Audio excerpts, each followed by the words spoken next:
नमस्कार। दिन भर की बड़ी खबरों में आपका स्वागत है। मैं हूं आपके साथ अंशिता। आज इस बुलेटिन में बात होगी संसद में विपक्ष के विरोध से घिरी मोदी सरकार की, एकजुट होते इंडिया गठबंधन की। जानेंगे क्यों चर्चा में आ गए पूर्व सीजीआई चंद्रचूड़ और अब क्यों अपनी सरकार से नाराज हुए डिप्टी सीएम शिंदे। देखेंगे लालू यादव की चेतावनी से गरमाई सियासत को, और बुलेटिन के आखिर में देखेंगे जाने माने कार्टूनिस्ट इरफान की किस खबर पर पड़ी तिरछी नजर। लेकिन दिन भर की तमाम बड़ी खबरों से पहले एक नजर आज की सुर्खियों पर। कांग्रेस अध्यक्ष मल्लिकार्जुन खड़गे के आवास पर कांग्रेस की बड़ी बैठक। पार्टी सांसद राहुल गांधी, संगठन महासचिव केसी वेणुगोपाल बैठक में रहे मौजूद। आगे की रणनीति पर हुई चर्चा। गृह मंत्रालय ने दलाई लामा को जेड कैटेगरी की सुरक्षा दी। आईबी की थ्रेट रिपोर्ट के आधार पर मिली सुरक्षा। आम आदमी पार्टी विधायक अमानतुल्लाह खान को बड़ी राहत, कोर्ट ने गिरफ्तारी पर लगाई रोक। दिल्ली पुलिस को जारी किया नोटिस। महाराष्ट्र सरकार में मंत्री नितेश राणे का विवादित बयान। कहा, विपक्षी पार्टी के सरपंच वाले गांव को नहीं मिलेगा एक भी रुपया। विपक्ष ने इसे संविधान के खिलाफ बताया। शेयर बाजार में दर्ज हुई गिरावट। 32 अंकों की गिरावट के साथ 76,138 पर बंद हुआ सेंसेक्स। ये तो थी सुर्खियां। अब बात आज की सबसे बड़ी खबर की। बजट सत्र के पहले चरण के आखिरी दिन संसद में जबरदस्त गहमा गहमी देखी गई। जहां वक्फ बिल पर जेपीसी की रिपोर्ट पर भारी बवाल हुआ तो सरकार की तरफ से इनकम टैक्स बिल भी पेश किया गया। सदन में तीखी बहस के बीच वित्त मंत्री निर्मला सीतारमण ने राज्यसभा में बजट पर चर्चा का जवाब दिया। तो क्या कुछ रहा संसद में, दिन भर का घटनाक्रम जानने के लिए देखिए ये रिपोर्ट। संसद के बजट सत्र के पहले चरण का अंतिम दिन भी काफी दिलचस्प रहा। लोकसभा में नेता प्रतिपक्ष राहुल गांधी ने सदन के शुरू होने से पहले ही कांग्रेस सांसदों के साथ बैठक की और अदानी के मुद्दे पर चर्चा की। सत्र के शुरू होते ही लोकसभा में विपक्षी सांसदों ने अदानी ग्रुप से जुड़ी एक खबर को लेकर विरोध जताया, जिसके बाद 5 मिनट के अंदर ही लोकसभा स्थगित कर दी गई। इसके बाद संसद में एक के बाद एक दोनों सदनों में वक्फ बिल पर जेपीसी की रिपोर्ट पेश की गई, जिस पर दोनों सदनों में विपक्ष ने आपत्ति जताई। उनका आरोप है कि जेपीसी रिपोर्ट में उनकी असहमतियों को डिलीट कर दिया गया। राज्यसभा में नेता प्रतिपक्ष मल्लिकार्जुन खड़गे ने जेपीसी की इस रिपोर्ट को फर्जी बताते हुए कहा कि इंडिसेंट नोट्स को प्रोसीडिंग से निकालना अलोकतांत्रिक है। वहीं आप सांसद संजय सिंह ने कहा कि आप हमारे पक्ष को कूड़ेदान में कैसे डाल सकते हैं। हालांकि संसदीय मंत्री किरण रिजिजू ने विपक्ष के आरोपों को झूठा बताते हुए कहा कि कुछ भी डिलीट नहीं किया गया। वहीं एआईएमआईएम सांसद असदुद्दीन ओवैसी का कहना है कि ये बिल असंवैधानिक है और संविधान के अनुच्छेद 14, 15 और 29 का उल्लंघन करता है। इसके बाद वित्त मंत्री निर्मला सीतारमण ने लोकसभा में नया आयकर बिल पेश किया।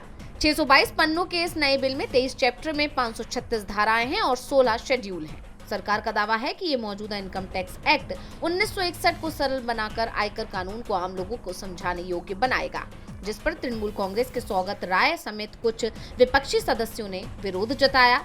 जिसके बाद इस बिल को सिलेक्ट कमेटी को भेज दिया गया। सिलेक्ट कमेटी अगले सत्र के पहले दिन अपनी रिपोर्ट सौंपेगी। इसके बाद लोकसभा की कार्यवाही 10 मार्च की सुबह 11 बजे तक के लिए स्थगित कर दी गई, जबकि राज्यसभा में वित्त मंत्री ने बजट पर चर्चा का जवाब दिया।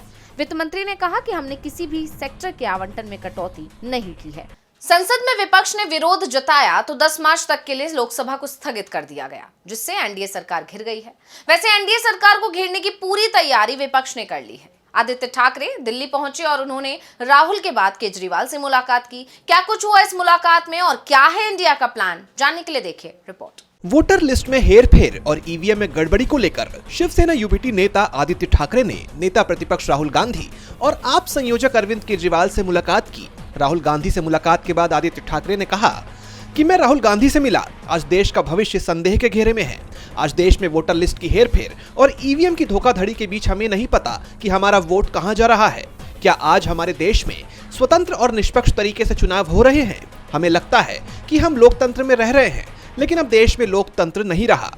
वहीं आदित्य ठाकरे ने केजरीवाल से भी मुलाकात की। मुलाकात के बाद उन्होंने मीडिया से बात करते हुए बताया कि शिवसेना यूबीटी यहाँ ये बताने आई थी कि सरकारें आती जाती रहती हैं, लेकिन हमारा रिश्ता बना रहेगा। दिल्ली की जनता जानती है कि पिछले 10 साल में अरविंद केजरीवाल ने क्या काम किया है। दिल्ली चुनाव में चुनाव आयोग की बड़ी भूमिका थी। फिर चाहे वो इंडिया गठबंधन हो या सभी विपक्षी दल, हमें यह सोचना चाहिए कि हमारा अगला कदम क्या होगा, क्योंकि हमारे लोकतंत्र में चुनाव अब स्वतंत्र और निष्पक्ष नहीं है। वोटर्स के नाम हटाने के मुद्दे पर चर्चा करना जरूरी है। हम इन मुद्दों पर व्यक्तिगत रूप से और टेलीफोन कॉल दोनों पर बात करते हैं। जो लोग फोन टैप कर रहे हैं उन्हें ये बात पता होनी चाहिए। आदित्य ने आगे कहा कि जो हमारे केजरीवाल और कांग्रेस के साथ हुआ वही भविष्य में नीतीश कुमार, आरजेडी और चंद्रबाबू नायडू के साथ भी हो सकता है। यानी देखा जाए तो ईवीएम और वोटर लिस्ट को लेकर विपक्ष का विरोध थमता हुआ नहीं दिख रहा है।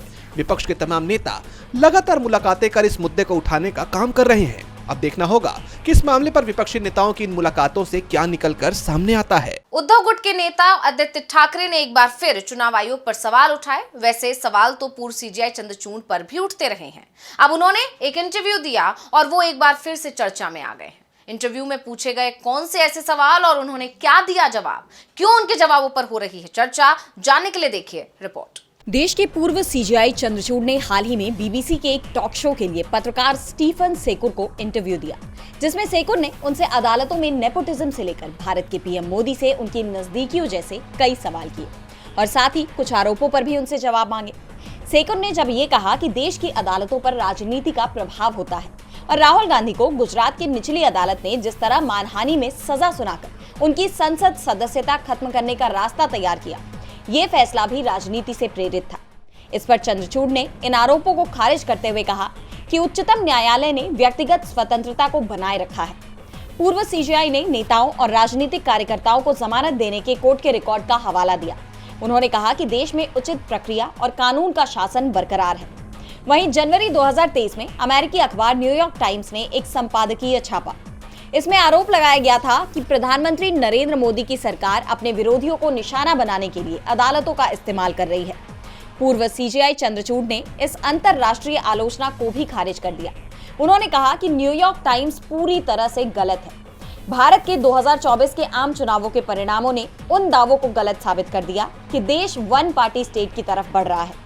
वहीं भारतीय न्यायपालिका में पुरुषों और सवर्ण तबके के लोगों का वर्चस्व होने के सवाल पर भी पूर्व सीजीआई ने जवाब दिया। उन्होंने कहा कि लिंग और जाति के आधार पर प्रतिनिधित्व के मामले में अदालतों में एक ऐतिहासिक असंतुलन है। हालांकि उन्होंने ये भी कहा कि इस मामले में जुडिशियल सिस्टम के निचले स्तर पर प्रगति हुई है। उन्होंने कहा कि अगर आप भारतीय न्यायपालिका में भर्ती के निचले स्तर को देखें तो नई भर्तियों में 50% से ज्यादा महिलाएं हैं। वो लैंगिक संतुलन को दिखाता है। वहीं जम्मू कश्मीर से आर्टिकल 370 को हटाने वाले अपने फैसले का बचाव करते हुए डीवाई चंद्रचूड़ ने कहा कि ये व्यवस्था हमेशा के लिए नहीं थी, इसे धीरे धीरे समाप्त होना था। पत्रकार स्टीफन सेकुर ने गणपति पूजा पर पीएम को बुलाने पर भी सवाल किया। साथ ही अयोध्या पर फैसला सुनाने से पहले देवी के सामने बैठकर पूजा करने के उनके चर्चित बयान पर भी चंद्रचूड़ का पक्ष जानना चाहा। लेकिन डीवाई चंद्रचूड़ ने इस बात को सोशल मीडिया का प्रभाव बता दिया और साफ किया कि वे धार्मिक हैं, लेकिन अदालत में वे या कोई भी जज जब फैसला करते हैं तो उसमें पक्षपात नहीं होता है। चंद्रचूड़ सवालों में उलझे हुए नजर आए तो वहीं उलझी हुई तो महाराष्ट्र की बीजेपी सरकार भी नजर आ रही है। सत्ता में आए कुछ ही महीने हुए हैं, लेकिन एनडीए सरकार में दरार गहरी होती दिख रही है। एकनाथ शिंदे का रुख अभी तक साफ नहीं हो पाया है और इन सब के बीच अब शिंदे ने एक और बैठक से दूरी बना ली है। तो क्या है पूरा मामला, देखेंगे रिपोर्ट में। महाराष्ट्र में फडणवीस सरकार के गठन के साथ ही एनडीए में खींचतान दिखाई दे रही है। सीएम पद न मिलने के चलते बीजेपी से नाराज बताए जा रहे डिप्टी सीएम एकनाथ शिंदे को लेकर लगातार चर्चाएं तेज हैं। दावे किए जा रहे हैं कि वो इस सरकार से खुश नहीं है और किसी भी वक्त कोई बड़ा फैसला कर सकते हैं। इन चर्चाओं के बीच अब शिंदे ने सीएम देवेंद्र फडणवीस की तरफ से बुलाई गई एक अहम बैठक से किनारा कर लिया। दरअसल 12 फरवरी को सीएम देवेंद्र फडणवीस ने पुणे, नासिक, नागपुर और छत्रपति संभाजीनगर के महानगरीय विकास प्राधिकरणों पर चर्चा करने के लिए एक बैठक बुलाई थी। और क्योंकि शिंदे शहरी विकास विभाग के प्रमुख हैं, इसलिए इस बैठक में उनकी उपस्थिति जरूरी मानी जा रही थी। लेकिन एकनाथ शिंदे ने बैठक में शामिल होने के बजाय ठाणे मलंगगढ़ उत्सव में भाग लेना चुना। और दिलचस्प बात तो ये है कि ये बैठक उनके आधिकारिक कार्यक्रम में भी लिस्टेड थी। इसके बावजूद उन्होंने इसमें शिरकत नहीं की, जबकि इस बैठक में फडणवीस समेत दूसरे संबंधित मंत्री और उप मुख्यमंत्री अजित पवार शामिल हुए। आपको बता दें कि ये कोई पहली बैठक नहीं है जिससे शिंदे नदारद रहे हों। इससे पहले भी डिप्टी सीएम कैबिनेट की 2 बैठक में शामिल नहीं हुए थे और एक कैबिनेट बैठक के पहले तो उन्होंने अपने मंत्रियों की बैठक ही कर ली थी। ऐसे में सबसे बड़ा सवाल ये उठ रहा है कि आखिरकार शिंदे की इस नाराजगी के पीछे क्या वजह है। तो बताया जा रहा है कि बीजेपी की तरफ से महाराष्ट्र में सरकार गठन के दौरान लिए गए फैसलों से शिंदे असंतुष्ट हैं। पहले उनसे मुख्यमंत्री पद छिन गया, बाद में उन्हें गृह मंत्रालय के पोर्टफोलियो से भी इनकार कर दिया गया और उन्हें गृह मंत्री भी नहीं बनाया गया। और इसके बाद 2 जिले रायगढ़ और नासिक में संरक्षक मंत्री की नियुक्ति पर भी विवाद देखा गया। यहाँ तक कि शिंदे को शुरुआत में आपदा प्रबंधन समिति से भी बाहर रखा गया। बाद में इसमें शामिल किया गया। ऐसे में उनकी नाराजगी को लेकर तरह तरह की चर्चाएं चल रही हैं। दावा यह भी किया जा रहा है कि आने वाले वक्त में एनडीए में ये दरार बढ़ सकती है। डिप्टी सीएम एकनाथ शिंदे मुख्यमंत्री देवेंद्र फडणवीस से दूरी बना रहे हैं, यानी महाराष्ट्र में सहयोगी ने तो वहीं बिहार में विपक्ष ने बीजेपी की नींद उड़ा रखी है। राज्य में इस साल के आखिर में चुनाव होने हैं, जहां बीजेपी जीत के सपने सजा रही है, लेकिन अब तेजस्वी यादव के बाद लालू प्रसाद यादव ने बीजेपी को चुनौती दे दी है। दिल्ली चुनाव में हुई आम आदमी पार्टी की हार की चर्चा बिहार तक हो रही है। इस पर तमाम नेताओं की प्रतिक्रियाएं सामने आ रही हैं। इसी क्रम में आरजेडी सुप्रीमो लालू यादव का बयान आया है। इसके साथ ही उन्होंने बिहार चुनाव को लेकर बीजेपी को चुनौती दे दी है। जब लालू प्रसाद से पूछा गया कि दिल्ली में केजरीवाल हार गए, क्या इसका असर बिहार में भी दिखेगा, तो इस पर उन्होंने कहा कि हम लोगों के रहते हुए बिहार में भाजपा कैसे सरकार बना लेगी। हम लोग मजबूती से सामना करेंगे। जनता बीजेपी को जान चुकी है। बिहार को समझना इतना आसान नहीं है। हम लोग पूरी मेहनत से लगे हैं। लालू यादव ने अपनी पार्टी के चुनावी वादों को दोहराया और पार्टी की तैयारियों की बात की। उन्होंने कहा कि अगर उनकी सरकार बनती है तो बिहार के लोगों को मुफ्त बिजली दी जाएगी, रोजगार के नए अवसर पैदा किए जाएंगे, सरकारी नौकरियों में भी इजाफा होगा। उन्होंने कहा कि हम जो कहते हैं वो करते हैं। बिहार की जनता को कभी निराश नहीं होने देंगे। बता दें कि बिहार में इसी साल के आखिर में विधानसभा चुनाव होने हैं, जिसको लेकर सभी दल अभी से तैयारियों में लग गए हैं। सभी राजनीतिक पार्टियां अपनी अपनी जीत के दावे करने लगी हैं, लेकिन बिहार की जनता किसे चुनती है ये तो आने वाला वक्त ही बताएगा।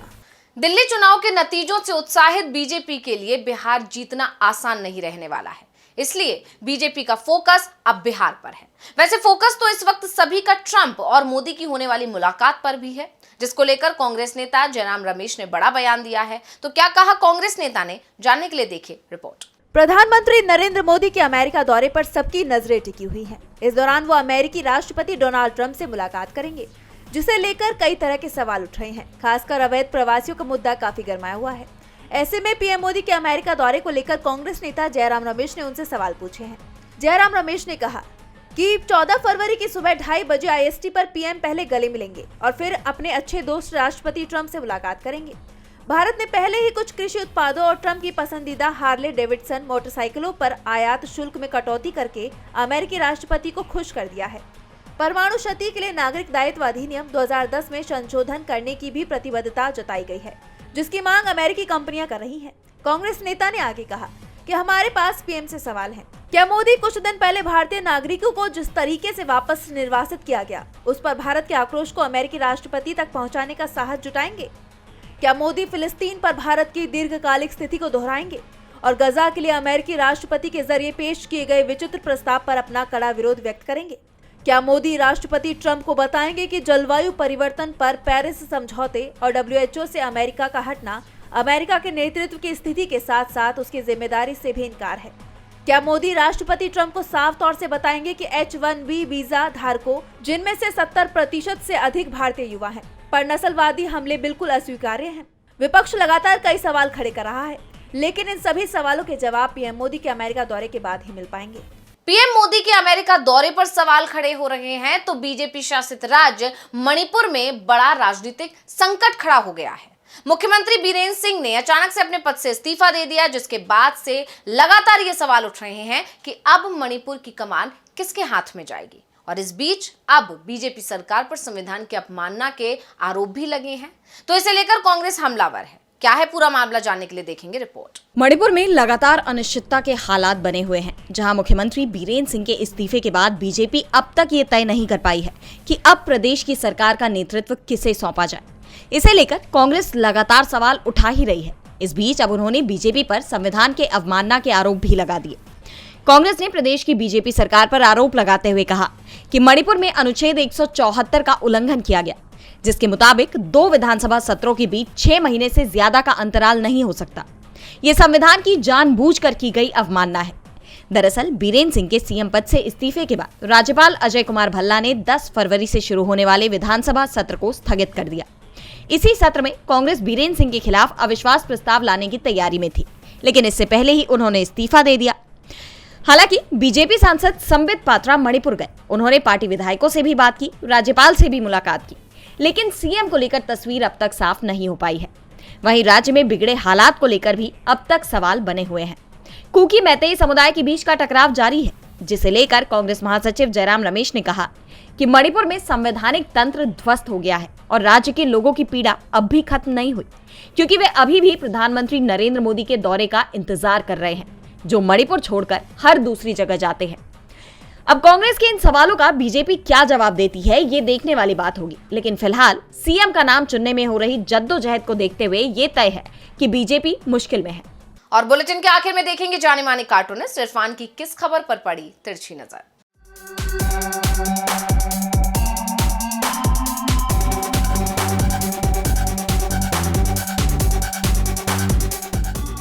समय अच्छा हो या बुरा हो, उसका असर समाज पर पड़ता है।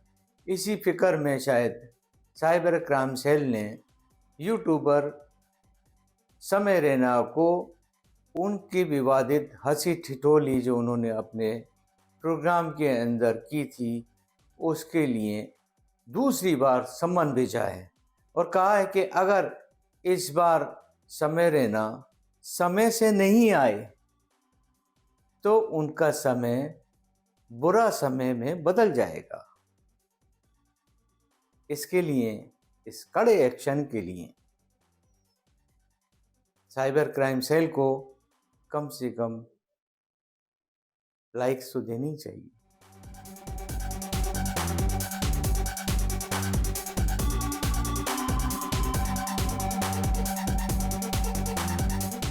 बहुत बहुत शुक्रिया इरफान जी। तो आज इस बुलेटिन में इतना ही। आप देखते रहिए DV लाइव। नमस्कार।